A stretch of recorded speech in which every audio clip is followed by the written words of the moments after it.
Everyone is talking about the biggest winners from NFL free agency, but what about the ones no one's noticing? Because these 7 players we're about to discuss just became fantasy gold mines and potential league winners after free agency, but no one's talking about it. And just by knowing about them this early gives you a massive edge over your league mates. Let's get into it. And we're going to start with Ladd McConkey, who in his rookie year last year proved that he could be the Chargers and Justin Herbert's #1 receiver. And the thing that is most appealing about McConkey now after free agency is very quietly they didn't bring in a key player. There was a lot of talk early on that maybe Davante Adams would land here. He hasn't. The other veteran receivers haven't. T. Higgins re-signed with the Bengals. There's nobody really coming to take Ladd McConkey's target share. In fact, the biggest move they've made so far to this point in free agency, and most likely will overall, is bringing back their former wide receiver Mike Williams to a 1-year deal for $6 million. And honestly, Mike Williams being brought back to this team doesn't mean much to me. If we pull up the competition now for one Ladd McConkey, there's Quentin Johnson, who I still think is going to be the #2 receiver. That was Ladd's biggest competition last year, and it didn't matter for McConkey breaking out as a rookie. And then there's going to be Mike Williams, probably as the wide receiver 3, maybe even wide receiver 4, depending on what they do in the NFL draft. I mean, in fact, Mike Williams last year, despite playing in all 18 games, yes, he got traded to different teams, had to learn the playbook, he didn't even put up 300 receiving yards. So everything's looking good for Ladd McConkey, who is coming off of that stellar rookie season. And to kind of just jog your memory, let's take a look at it right here. Ladd McConkey last year as a rookie, plays in 16 out of 17 games. He missed 1 game due to injury, played through a lot of other games with injuries as well, though,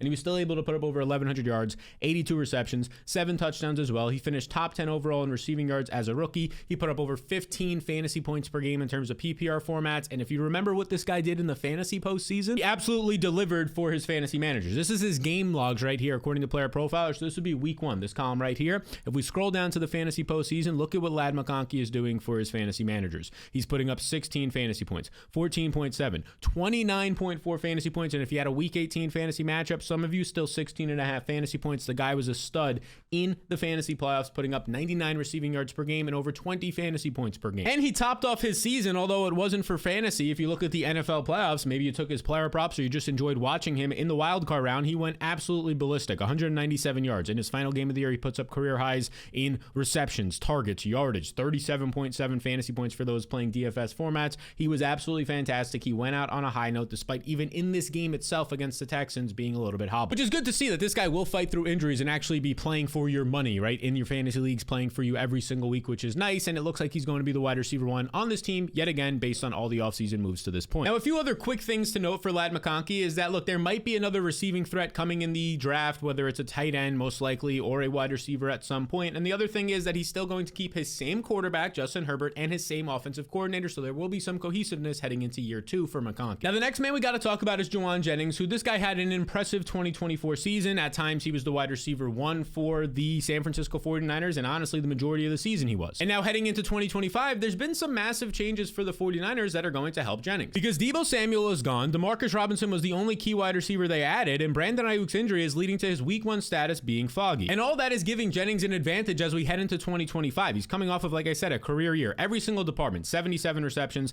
975 receiving yards. Despite missing sometimes, leaving games early, missing games as well, he was still able to put up 14 fantasy points per game. He still scored 6 touchdowns on the team as well, and he was a top 25 fantasy receiver. But actually, it gets even better than this when you look at the splits of when he came back from injury in week 10 and was the wide receiver 1 the rest of the season without Brandon Ayuk. Before we discuss that split, just a quick reminder, in week 3, when Ayuk was out there and everybody was healthy, I think Deebo was actually out for this game, 175 receiving yards, 3 touchdowns, 11 catches on 12 targets against the Rams. He went absolutely ballistic. It was one of the best fantasy performances we have ever seen, and it's not like this was just a one thing that he did. It was a blip. He'd had success in the past, and he had success to end 2024. Man, I don't know if you noticed, but I just needed a breath right there. Oof, I was about to die. Let me take a sip of this coffee and we'll get back into it. Let's take a look at these game logs according to Player Profile here. Again, this is week 1 in this column. If we were to scroll down to when he returned from injury in week 10, right here, 16.3 fantasy points, what does he do from there? 25.1. In a blizzard game against Buffalo, he still puts up 9 fantasy points, earns 5 targets in a game where nobody had any production. Towards the end of the year, 28 fantasy points. He's playing with backup quarterbacks in some of these games, 13.7, 12.2. He was a top 25, top 24 receiver the second half of the season, despite playing in some bad weather conditions and not having a healthy quarterback for half of those games. The dude is a target machine, and as of right now, it looks like he's going to be the healthy #1 wide receiver option in week 1 of 2025 for the 49ers. Now, some other things to note are that the 49ers are coming off of a down year with a chance to improve this year if they can get healthy, and also, worst case scenario, Jennings is probably the #2 receiver on this team. Because we could just look at his competition quickly here. I do like Ricky Pearsall. I do think that he could be a contributor in this league. I think he's a #2 option at best. I think DeMarcus Robinson is a strong #3,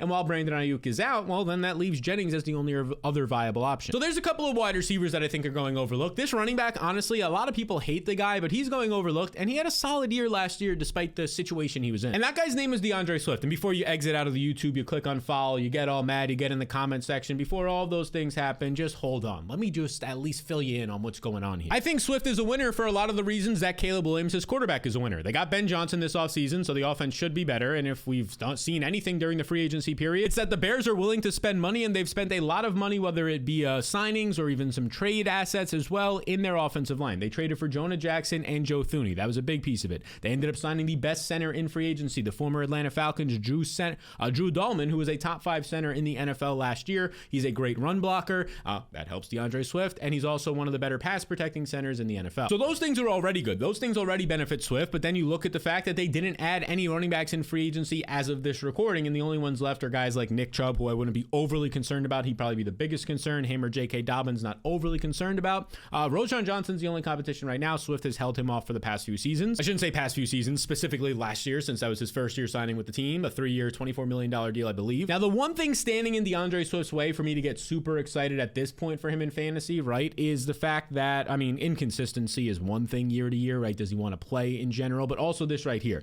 the fact that the Bears have a top 10 overall pick, they're rumored to be interested in Ashton Jeanty now, that would be detrimental. And the fact that the Bears have a bunch of second-round picks, 2 here and a third-round pick. So any of these picks spent on a running back, which 1 out of the 4 of them, there's a good chance they will be. Depending on who that player is, it could hurt Swift's overall role. But if they don't spend a pick in their draft right here until round 5, I feel really good about Swift. We have to see what happens in the draft here to have a final saying. But as a free agency, in terms of that, yeah, Swift's a winner. And look, like his efficiency last year wasn't great. He averaged 3.8 yards per carry, I believe a career low. But I think a lot of that had to do with an offensive line that gave up the most sacks on Caleb Williams, that allowed the most yards or the least yards before contact to their running backs like Swift. He still puts up over 1,000 total yards with his rushing yards. His receiving yards of 386 was right around the career high for him as well. The volume has always been there for Swift. He's a dynamic player, an explosive player, and at stretches of times last year, he was like the entire offense for this Chicago Bears team. And if you don't believe me, like the first 3 games of the season, everybody was saying he was the worst free agency signing of the year. He was so inefficient, right? These fantasy totals of 8.6 points. And then what does he do over the next 2 months or so? Just goes dominant. One of the best running backs in fantasy, 30 points, 20 points, 22. All of these weeks, he's a top 12 running back, 19, 14, right? That's about a month and a half of production right there where he is the clear-cut guy for this team, and it continued. I mean, all it did was continue. He didn't start to find the end zone in some of these weeks, but he's still putting up 84 yards, 65, 74, 89 yards is what Swift is doing. He's going out there and being productive despite being in a really brutal environment in terms of the offense always trailing in games, so they had to pass more, and also his offensive line stunk. So we have to see what happens in the draft, but if he can survive that, he's going to get a lot of volume behind an improved offensive line with an improved coach this year, and Swift is still only 26 years old. Speaking of 26-year-old running backs, let's talk about Jaylen Warren with the Pittsburgh Steelers. Now, I will admit, when I titled this video the most overlooked winners from free agency, a lot of people are starting to catch on that Jaylen Warren was a winner, but right away, it was all the Najee Harris stuff coming from this backfield. Harris going to a new backfield with the Chargers, leaving the Steelers. Not a lot of people resonated with Warren being a winner. He's a massive one. Like, there's a decent chance this is the first time Warren could have a larger workload. I pause to say workhorse role, but just a larger workload with the Steelers, because this is Najee the last 3 seasons. He's had over 250 carries every single season. You scroll over to his receptions, and he's averaging about 35 to 40 receptions a season as well the last 3 years. That's almost 300 touches per season on average Najee Harris the last 3 years has been taking in this backfield. Those have to go somewhere. And if we look at the places where some new competition could be added for Warren, the number one place I would point to at this point is the NFL draft. They do have the first round pick, 21st overall. I could see this being a running back. Ashton Jeanty won't be there, but I could see it being another running back that maybe they reach a little bit on. Omarion Hampton could go in these top 25 picks or so, but their second round pick, they no longer have it. They traded it to Seattle for DK Metcalf, as you can see right here, and then they have a third and a fourth round pick. If they spent a pick in the 4th round on a running back, I wouldn't be as concerned for Jaylen Warren. A 3rd round pick would depend on the player. So really, we have to survive that 1st round pick being like an Omarion Hampton. After that, it's not until midway through the 3rd round, and this gives Warren a lot of steam, I would say, if he can survive that 1st round pick heading into 2025. Because as of this recording, the only running back added by the Pittsburgh Steelers after they lost Najee Harris was Kenneth Gainwell, who has been, a talented player out of Memphis. He's had kind of flashes with the Eagles despite being behind a good offensive line. It's kind of hard to parse how good that is versus the player, but he's a player who can catch passes. He's kind of a somewhat similar mold to a Jaylen Warren, but I just don't think he's as talented of a player. That said, though, if they don't add anybody in the NFL draft, I'll be excited about Jaylen Warren for sure in this offense. He knows the offense the last couple of years, right? He's going into a contract year, but Kenneth Gainwell is not somebody that you can sleep on if they add no other competition. He's also a sneaky sneaky winner. Now, specifically last year for Jaylen Warren, it wasn't as good as his 2023 season, which we'll touch on in a second, but he was also dealing with injury. Like, to start the season off, he ended up having a knee injury early on. He had a little bit of tweaks here and there in preseason. You can see right here a hamstring strain, which then came into a knee injury. This is very common. These soft tissue injuries can lead to another injury when you're going full force right back into it. So he's on the injury report for 3 weeks, a month total with these two injuries. It's not until midway through the season, week 7 or 8, that we start to see a normal snap count for Jaylen Warren. But once we started to see the snap count, we started to see the better Jaylen Warren version that we're used to seeing. Overall, his touches came down this year with 120, again, partially due to injury. He was averaging 4.3 yards per carry instead of like his normal rate of 5, again, partially due to injury. But the thing that he continued to do, he continued to go out there and have receptions. 38 receptions is a very strong total for a player dealing with injury. Anything above 35 at the running back position, especially for a backup, I should point out. Warren only played 40 to 45% of the team's snaps last year, and he's still putting up nearly 40 receptions. And if you can recall, the last time he had a healthy season, he was the number 1 running back in the NFL in broken tackle rate. He was number 7 in yards per touch, averaging 5.5 yards every single time he touched the ball. He was one of the best pass catching running backs. And in that year, he had a bad offensive line.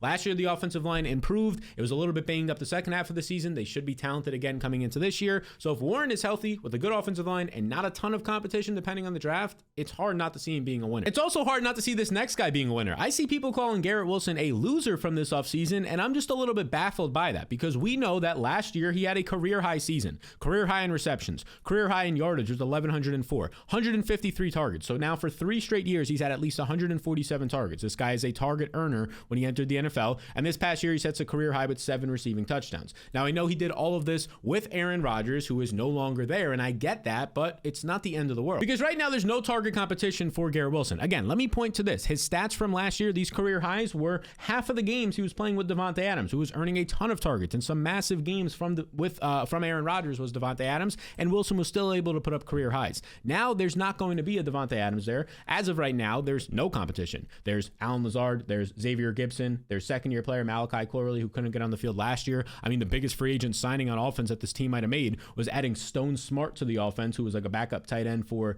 the Chargers last year. Outside of that, Jeremy Rucker, Tyler Conklin, I don't think is with the team anymore. So there's not really a lot here. Based on that receiver room and the talent overall, I do think they're going to add maybe a veteran in free agency or probably in the NFL draft. They have a lot of picks, but Wilson is the clear-cut number 1 and now doesn't have Davante Adams breathing down his neck. And he'll get a replacement quarterback going from Aaron Rodgers to Justin Fields, which is by no means, I would say, an upgrade. It does give me some pause, but the fact that the target share should be large is enough for me to feel comfortable with Fields. The fact that we saw him improve with his accuracy, his overall playmaking, winning games last year with the Steelers over those first 6 games is another thing that gives me some confidence. And let's not forget that in 2023, just 2 years ago, when Fields was the starting quarterback for the Chicago Bears, DJ Moore had a massive season, a huge season. Let's point to it right here. Career high, 1,300 yards, 96 receptions. You scroll over to his total box score according to Player Profiler, he was a top 10 fantasy receiver, averaging 16.9 fantasy points per game with Justin Fields. He had huge performances. Like, we're talking spike week, win you week performances. Remember this? 230 yards, 3 touchdowns on 10 targets against the Commanders, 50 plus fantasy points from Justin Fields. And how about this stretch of games right here? If you scroll down, when Justin Fields starts to take over, you're getting 27 fantasy points. That 50-point game, 10 points. You can keep scrolling. It's just consistency here. 13.5, 10,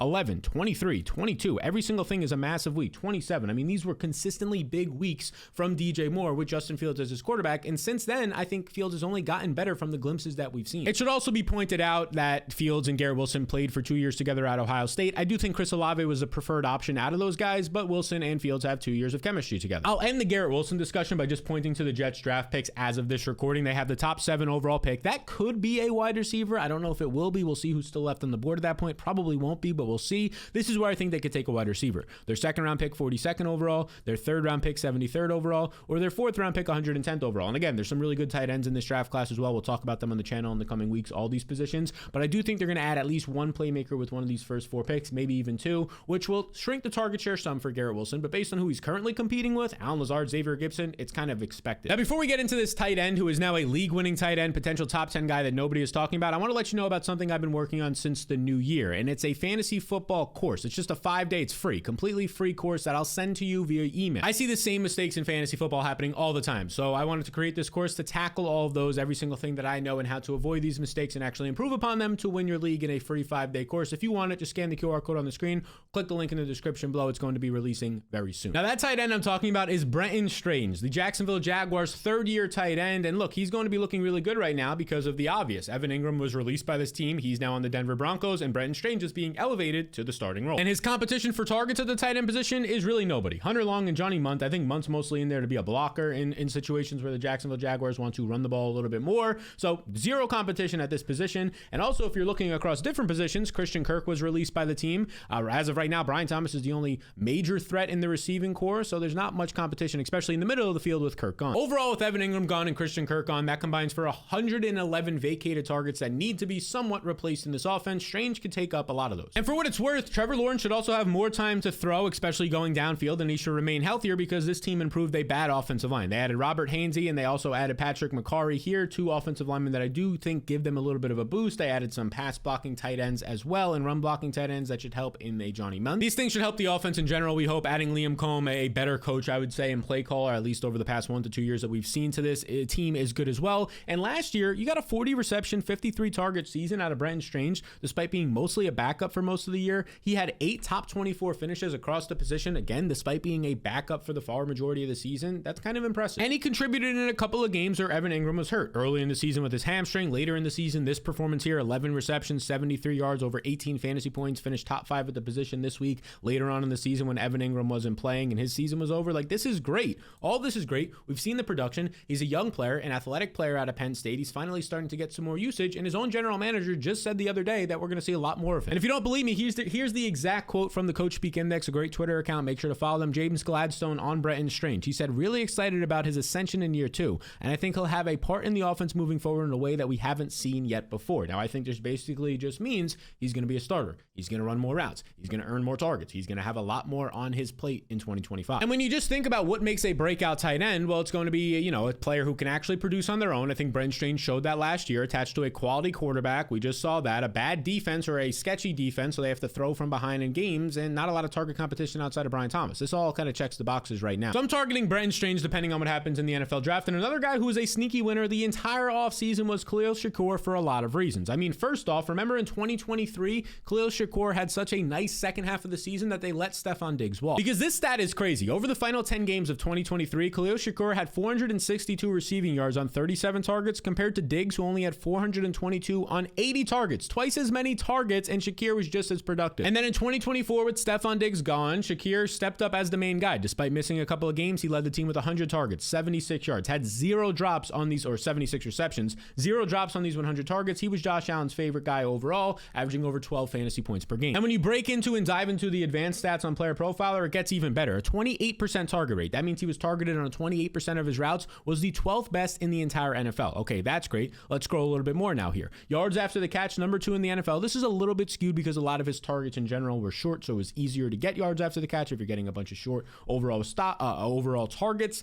You could just, you get a catch at the line of scrimmage. It's easier to get 5 to 6 yards than downfield when guys are trying to tackle you or at the catch point. But he was also top 20 in yards per route run, clearly dynamic with the ball in his hands if you watch his film at all. And like I said, he had no drops. He was just this quality player, and the Bills saw that. That's exactly why they gave him a solid contract. 4-year extension for $60 million, $32 million guaranteed. Now, this is not top-end wide receiver money. He's not getting $25 to $30 million a year. He's getting $15 or so million a year, but this is still a pretty nice and sizable contract to say, yeah, they believe in this guy. They're kind of telling us with their wallets how they view him, and they view him as a top 2 option in the offense. And in free agency, the Bills basically did nothing. They released Matt Collins and replaced him with Josh Palmer. I do think that a healthy Josh Palmer is a better player than Matt Collins in general, but it's nothing all that explosive. As of right now, they haven't brought back Amari Cooper. So the top receivers on this team, Keon Coleman, Khalil Shakir as of right now, Curtis Samuel is still around there. We'll see what they do in the NFL draft or later in free agency. But Shakir is the number 1 option on this team right there with maybe Dalton Kincaid, who their own general manager and coach said was dealing with a lot of injuries last year, and they're hoping for more out of in 2025. Now, the last situation I want to talk about, and this is a bonus right here, is the Patriots wide receivers. Because right now, if we look at the Patriots wide receivers, they don't have a clear-cut number 1 receiver. There's Jalen Polk now, a second-year player. Demario Douglas, who continues to operate as a solid slot receiver. They brought in Matt Collins. Javon Baker, a second-year player after a disastrous rookie year.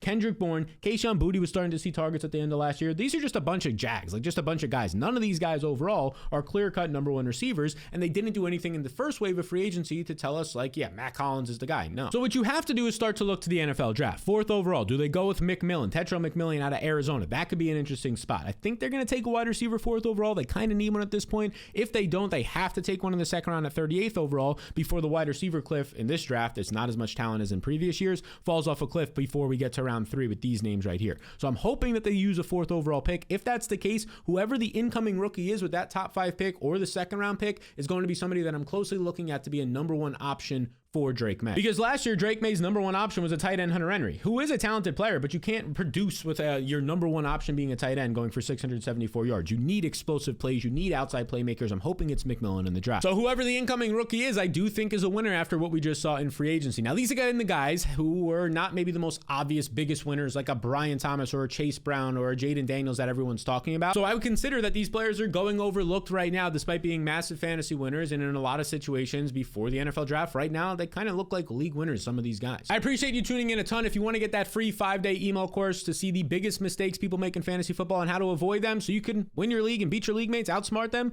just scan the QR code on the screen or click the link in the description below.